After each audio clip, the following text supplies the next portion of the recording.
하나님의 말씀 요한복음 19장 25절부터 27절까지 다 같이 읽겠습니다. 예수의 십자가 곁에는 그 모친과 이모와 글로바의 아내 마리아와 막달라 마리아가 섰는지라.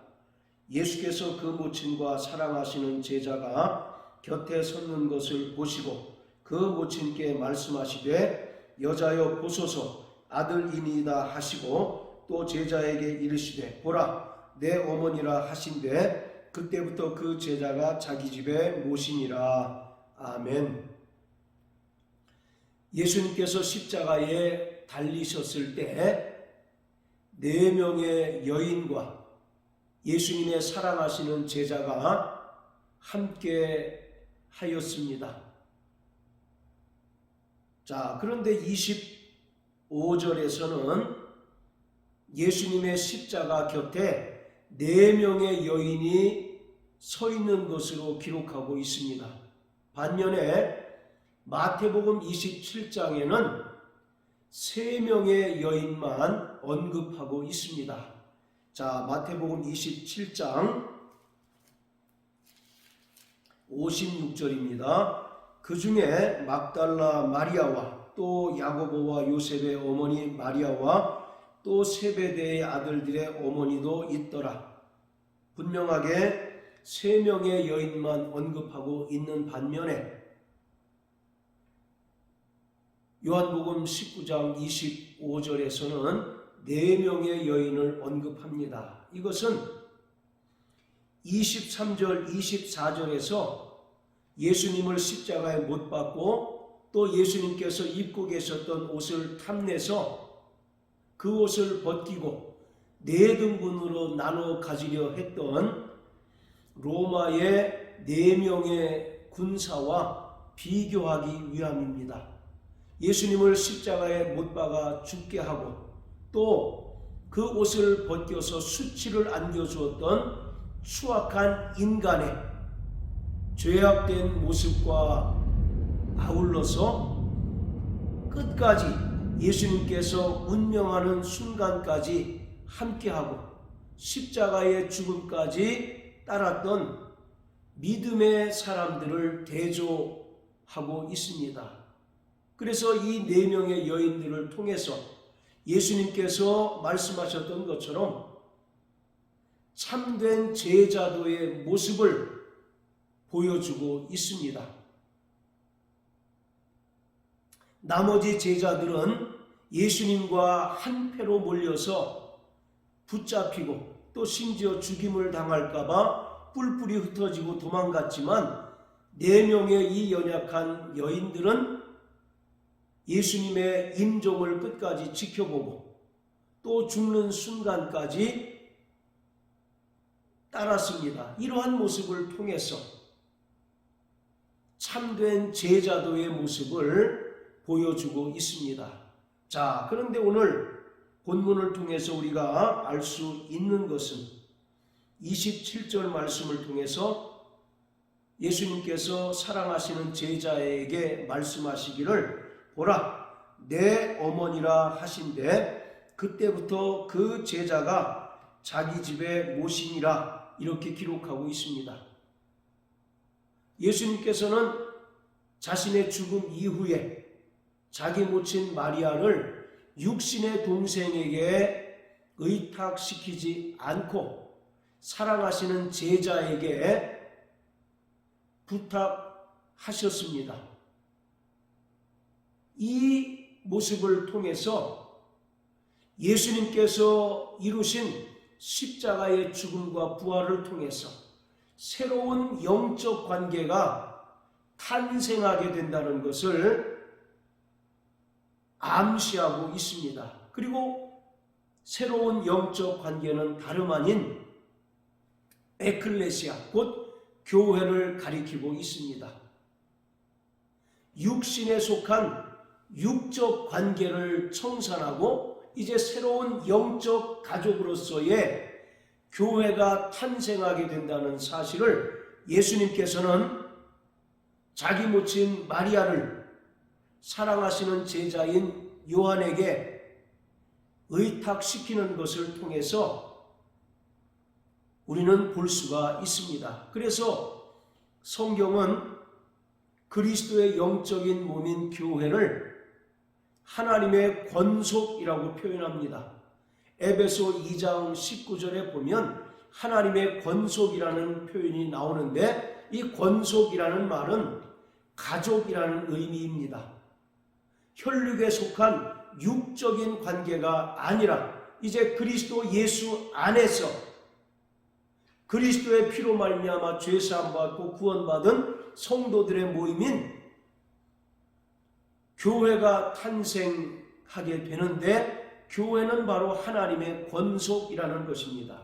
그리고 디모데전서 3장 15절에 보면 이 집은 하나님의 교회요라고 말씀합니다. 따라서 교회는 하나님의 거룩한 성가족이라는 것입니다. 그리고 사랑하시는 제자 요한에게 예수님께서는 이제부터는 너의 어머니다 라고 말씀합니다. 이것은 교회 안에 속한, 또 교회에 지체된 모든 구원받은 성도들이 여자의 후손이라는 것을 말씀하고 있는 것입니다. 자, 그리고 26절에 보면 예수님께서는 자기 모친 마리아를 가리켜 말씀하시기를 여자여 보소서 아들이니이다 라고 하십니다. 여기서 여자여 라고 하는 것은 모친을 얕잡아 보는 것이 아니라 이 여자라고 하는 말에 해당하는 헬라어가 귀네라는 단어인데, 이것은 결혼한 귀부인을 가리키는 단어입니다. 그리고 이 여자여라고 하는 단어가 또 예수님께서 첫 번째 표적을 행하셨던 가나의 혼인잔치에서 마리아를 지칭할 때에도 여자여라고 합니다. 자, 요한복음 2장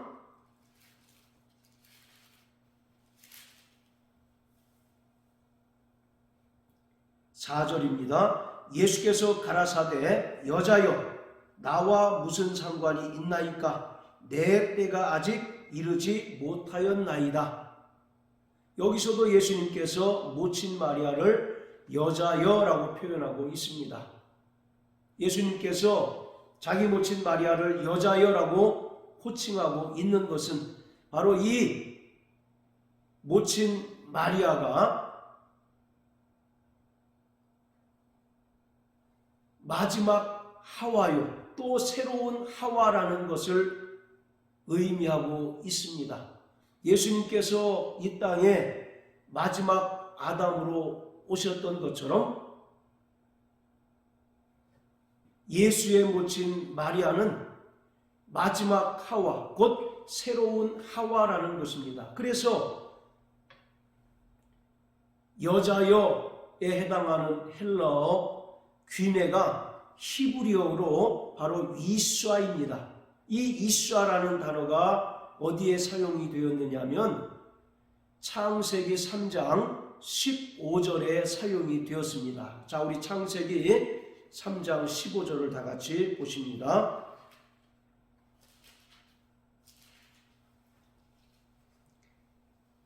내가 너로 여자와 원수가 되게 하고 너의 후손도 여자의 후손과 원수가 되게 하리니 여자의 후손은 내 머리를 상하게 할 것이요 너는 그의 발꿈치를 상하게 할 것이니라 하시고, 하나님께서 뱀을 저주하시면서 말씀하신 것인데 이것을 원시복음이라고 말합니다. 즉 하나님께서는 여인의 후손으로 이 땅에 예수 그리스도께서 오실 것을 약속하셨습니다. 그리고 여인의 후손으로 오신 예수 그리스도는 뱀의 후손에 의해서 십자가에 달려 죽게 될 것이지만 그가 죽은 자 가운데서 다시 살아나심으로써 뱀의 머리, 즉 죄와 사망의 권세를 깨뜨리시고 마귀를 심판하실 것을 말씀하십니다. 여기서 여자라고 하는 표현이 바로 히브리어로 이샤인데, 여기에 해당하는 헬라어 단어가 예수님께서 모친 마리아에게 여자여 라고 호칭했던 헬라어 단어 귀네입니다. 그러니까 예수님께서 모친 마리아에게 여자여 라고 하는 것은 첫 하와와 비교되는 인물로서 마지막 하와, 즉 새로운 하와라는 의미에서 여자여라고 하는 표현을 사용했던 것입니다. 그러니까 첫 아담과 하와의 불순종으로 말미암아 죄가 세상에 들어오고 또 죄로 말미암아 모든 사람이 사망의 지배를 받았던 것처럼 마지막 하와인 모친 마리아와 또 마지막 아담으로 오신 예수 그리스도의 순종하심으로 말미암아 은혜가 모든 사람에게 임하게 되었고 또 믿는 사람들에게 하나님께서 구원을 베풀어 주시고 또 구원받은 자들을 하나님께서 교회로 불러 모으셔서 거룩한 영적인 가족, 성가족을 이루신다는 것을 오늘 이 사건을 통해서 말씀해 주고 있습니다. 그렇기 때문에 오늘 본문은 예수님께서 십자가에 달려 죽으심으로써 이제 첫 아담에 속한 모든 자들이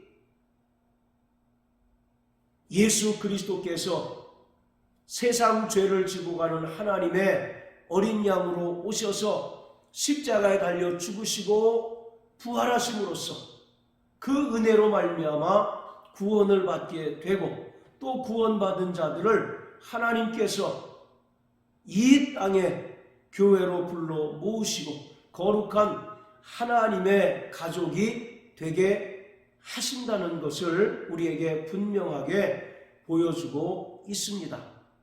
이처럼 구원받은 성도들은 더 이상 혈통에 속한 육적 관계에 매여 있는 자들이 아니라 그리스도 안에서 하나님의 거룩한 영적인 가족이 되었고 또 영적 가족으로서의 그 본분과 의무를 충실히 이행해야 되는 것을 오늘 우리에게 말씀해 주고 있습니다. 그래서 에베소서 5장 22절부터 6장 9절까지는 철저히 그 가정 안에서의 그 관계성에 대해서 설명하고 있는 것입니다. 5장 22절부터 끝절까지는 가정 안에서 남편과 아내의 관계를 설명합니다. 이것은 신랑 되신 예수 그리스도와 신부인 교회의 관계를 설명하고 있는 것입니다. 그리고 6장 1절부터 4절까지의 말씀은 가정 안에서 부모와 자식의 관계를 설명하고 있는데 이것은 하나님 아버지와 그를 영접함으로 말미암아 자녀된 성도들과의 관계를 설명하고 있습니다. 그리고 5절부터 9절까지 해서 상전과 종의 관계는 주인 되시는 예수 그리스도와 그리스도의 종된 성도들과의 관계를 설명하고 있습니다. 이처럼 구원받은 성도들은 더 이상 육적 관계에 매여 있는 자들이 아닙니다. 그렇다고 해서 혈통적 관계를 무시하거나 또는 육신의 부모를 부양해야 하는 그 의무를 이행하지 않아도 된다는 의미가 아니라 더 이상 육적 관계에 매여 있을 수 없는 그러한 존재라는 것을 말씀하고 있습니다. 하나님께서 첫사람 아담과 하와를 통해서 가정을 이루셨습니다. 그런데 들짐승 중 가장 간교한 뱀이 나타나서 하와를 꾀고 또 아담으로 하여금 불순종하게 함으로써 하나님께서 세우신 가정을 파괴하셨습니다. 그렇지만 하나님께서는 이 땅에 독생자 예수 그리스도를 보내주셨고 이 땅에 사람으로 오신 예수님께서 친히 십자가에 달려 죽으시고 부활하심으로써 마귀에 의하여 파괴된 그 가정을 회복하신 것이 에클레시아 곧 교회인 것입니다. 그래서 교회는 거룩한 하나님의 가족입니다. 하나님께서는 가정을 통해서 하나님의 뜻을 이루기를 원하셨지만 마귀에 의하여 그 가정이 무너지고 파괴됨에 따라서 예수님을 이 땅에 보내셔서 친히 십자가에 달려 죽으시고 부활케 하심으로 말미암아 이제 그리스도 안에서 새로운 영적 가족인 교회를 세우셔서 이제 교회를 통해서 이 땅에 하나님의 나라를 확장시키고 하나님의 뜻을 이루는 귀한 도구로 사용하고 있습니다. 그래서 27절에 보면 그 제자가 자기 집에 모셨다라고 기록합니다. 여기서 모셨다라고 하는 말은 요한복음 1장 12절에 보면 영접하다라고 하는 말과 같은 헬라어를 사용했습니다. 그러니까 구원받은 성도들은 예수 그리스도를 모심으로 하나님의 자녀가 되었고 또 하나님의 권속이 되었다는 것을 의미하고 있습니다. 이처럼 예수님께서 이 땅에 사람으로 오셔서 십자가에 달려 죽으시고 부활하심으로써 첫 사람 아담과 하와의 실패를 회복하심으로 죄인들을 구원하셨고 또 이 땅에 하나님께서 세우신 영적 가족을 통해서 여전히 하나님의 뜻을 이루어 가십니다. 그렇기 때문에 구원받은 성도들은 철저히 그리스도의 영적 몸인 교회를 사랑하고 또 교회를 섬기는 일에 열심을 다해야 합니다. 왜냐하면 이 마지막 때에 하나님의 최고의 관심과 사랑은 교회에 몰려 있기 때문입니다. 하나님께서는 교회의 외형적인 모습을 보시는 것이 아니라 교회가 얼마만큼 주님을 사랑하고 또